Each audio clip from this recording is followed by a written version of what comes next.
নমস্কার, আমি আজ দেখাবো হোমমেড হেয়ার অয়েল, যেগুলি আপনি বাড়িতেই বিভিন্ন উপকরণ দিয়ে বানিয়ে ফেলতে পারবেন। আর এগুলির ব্যবহারে আপনার চুল ঝরা একেবারে বন্ধ হয়ে যাবে। আমার লাগবে নারকেল তেল, আমলকি, মেথি, কালোজিরা, নিম পাতা, মেহেদি পাতা, দূর্বা, পেঁয়াজ, জবা ফুল। আমলকি চুলের টনিক হিসেবে কাজ করে, আর এটি কেবল চুলের গোড়া মজবুত করে তা নয়, এটি চুলের বৃদ্ধিতেও সাহায্য করে। জবা ফুল চুল পড়া কমিয়ে চুলের ঘনত্ব বাড়াতে আমাদের সাহায্য করে। মেহেদি পাতা নতুন চুল গজানো থেকে শুরু করে চুলের নানা সমস্যা দূর করে। প্রথমে আমি কড়াইতে মেথি ও কালোজিরেগুলো দিয়ে দিয়েছি। অবশ্যই আপনারা গ্যাসের আঁচটাকে একদম কমিয়ে দেবেন।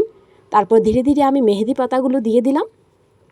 তারপর একে একে দূর্বা, লাল জবা ফুল, কারি পাতা, কাটা পেঁয়াজ সবগুলোই একে একে দিয়ে দিতে হবে।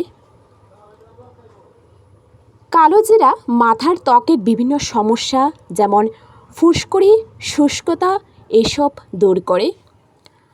আমি কিন্তু আমলকিও দিয়ে দিয়েছি। আমলকিগুলো আমি আগে থেকে কেটে ছোট ছোট করে রেখেছি। দূর্বা কিন্তু আমাদের চুল গজাতে সাহায্য করে, চুল পড়া কমায়, চুলে প্রাকৃতিক উজ্জ্বলতা আনে। দূর্বা ঘাস মাথার ত্বকে রক্ত চলাচল বাড়ায়, যার ফলে চুলের বৃদ্ধি ত্বরান্বিত হয়। সবগুলি আমি নারকেল তেলে দিয়ে দেওয়ার পর গ্যাসের আঁচটাকে একটু কমিয়ে রেখে নাড়তে থাকব, কারণ গ্যাসের আঁচ যদি না কমাই তাহলে কিন্তু আমার এই তেলটা পুড়ে যাবে। আমি কিন্তু এই নারকেল তেলের ভিতরে পেঁয়াজও দিয়ে দিয়েছি, কারণ পেঁয়াজের রসে থাকা সালফার চুলের বৃদ্ধিতে সাহায্য করে এবং প্রদাহ কমায়।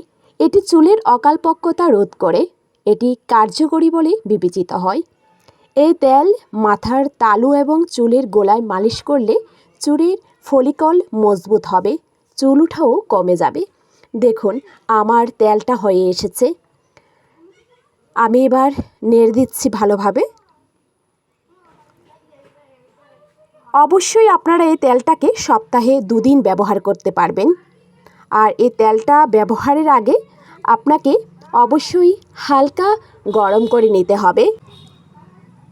দেখুন হয়ে গেছে আমার হোমমেড হেয়ার অয়েল। অসংখ্য ধন্যবাদ সবাইকে।